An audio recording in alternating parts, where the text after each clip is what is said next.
Hi everybody, my name's Katarina from Five Hearts Refinishing and welcome back to my shop. In today's episode, I've just completed refinishing 10 beautiful solid oak dining chairs, and I wanted to walk you through my process of how I finish and refinish my chairs here in my shop in Valley View. So let's get started. My name is Katarina, and I live in a small town in beautiful northern Alberta. I restore and refinish furniture, both for myself and for clients. Welcome to my shop. So before we jump in, let's take a quick look back at what this dining set project looked like to start. Anytime I'm working on chairs, I am stripping them. It doesn't matter if it's paint or stain. They are being stripped down to bare wood. And trust me, I work on a lot of dining tables and chair sets, and it just makes sense, time-wise, to strip them down. And if you've ever worked on a chair project before, you can 100% relate. Work smarter, not harder. Because chairs, they really are hard enough as it is. So it's important to use a really good stripper to make this project easier on yourself.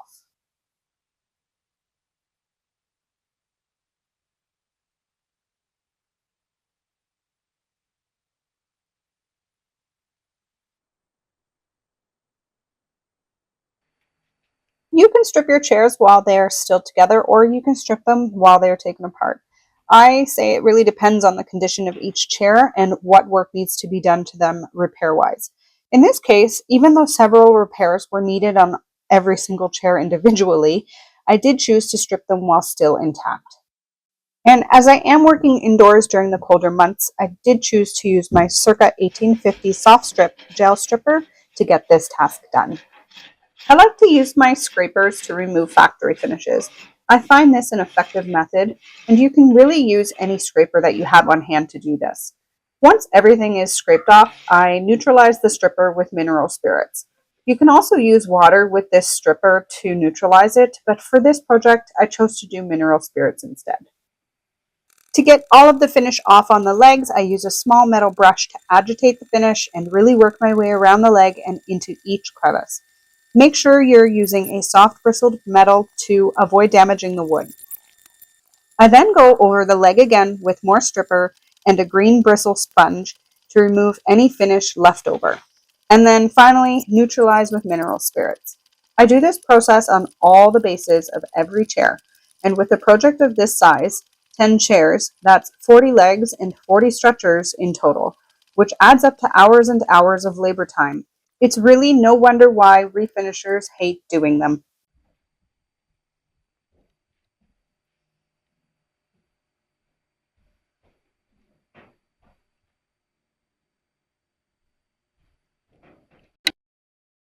Okay, so I'm at the point where I can repair some of these chairs. And this first one that I'm going to repair has some serious issues. So the client used some nails or screws to secure it in, but that's not going to work. So this chair needs to get fixed, this arm here, and this arm needs to get fixed. The other two fell out. So these will all get glued back in, but first thing I'm going to do is get these out.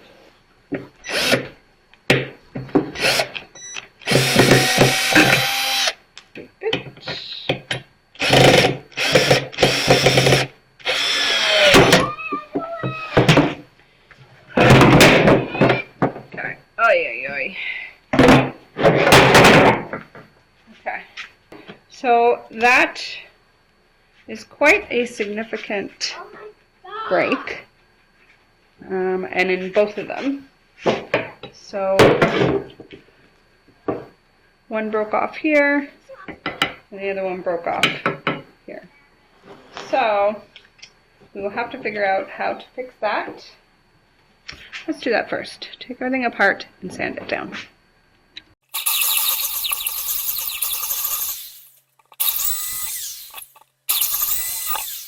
So that's done. And I drilled out the other one as well. Now I know it can be tempting, but do not put screws into your leg chairs. What happens when we introduce a screw into wood in an area like this, it splits the wood and reduces the compression. You're always better off removing the legs from the seat and re-gluing. This is the proper way to repair a chair. And if someone tells you otherwise, well, they're just wrong. Use your rubber mallet and smack next to each joint, wiggling the base as you lift up, working your way around each leg until the base releases. Recently, I made a purchase for a new electric sander. As much as I would love another surf prep, it was not in my budget right now. So I grabbed one made by a company called Max XT, and it came with both a 5-inch disc and 6-inch disc. Here I'm using the 5-inch disc, and it worked on all the surfaces beautifully. I was pretty impressed by its power. I also picked up some mesh sanding discs, and I'm hooked. They outperform regular sanding discs, and I will be keeping them in my shop regularly now, moving forward for all my projects. But to achieve a flawless finish, it's always best to hand sand in the direction of the grain to flatten it and remove all swirl marks left by a machine. You know you've done a good job stripping your project when all you need is a 180 grit to finish your sanding. I like to use a foam pad when sanding spindles, as I find I'm able to get into all the crevices really well, and I can get a lot of work done in a short amount of time with this technique. So the original audio I had for this part of the video was seriously damaged, so I'll discuss what I did to repair the seat styles here. Earlier in the video, I did mention that each chair needed some kind of repair work to be done. I enlisted the help of my client only because he had the tools required in his workshop to help me get it done. But I'll share this simple repair before moving on to the larger ones. I've already tested to see if everything fits in a dry fit, so I'm going to go ahead and glue in each back slat into their respective holes.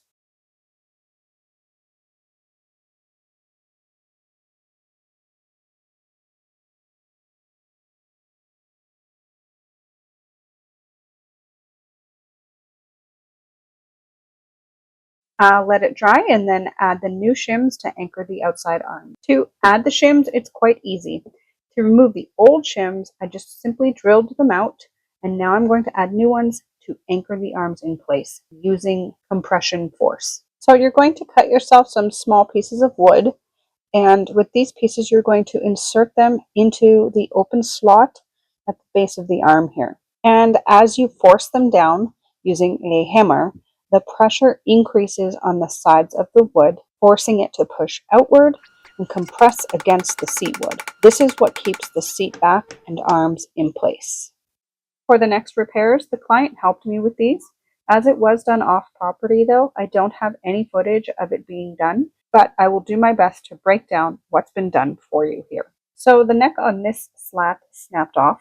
So to remedy this, he drilled very carefully into the slat and then inserted a metal rod using an epoxy glue to keep it in place. What I am doing now though is using an epoxy wood filler to build up the rod so that it doesn't wiggle around in the hole once I go to put it back in. I wasn't sure if this remedy would work, but it did, and I'm really happy with the end result. With the new metal rod in place, I needed to then drill through the existing hole and secure it underneath with a nut.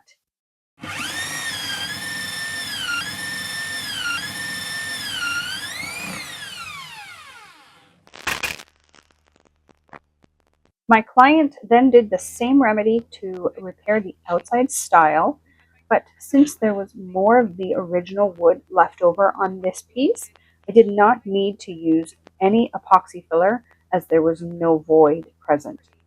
A nut was added on the rod to secure it in place underneath as well, and these repairs were done.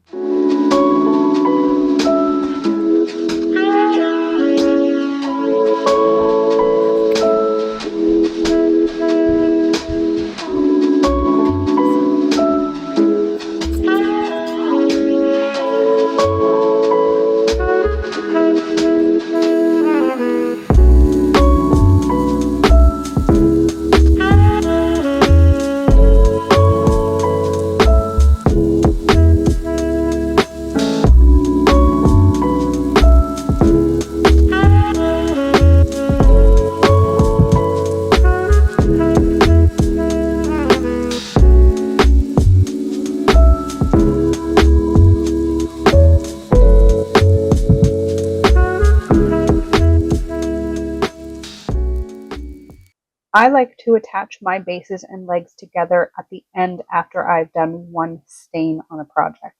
This method is different from how most refinishers do it, and that's because I personally find it the easiest for me to do, only because one, I am pretty short, and two, it gives me the ability to see everything when I am staining a chair.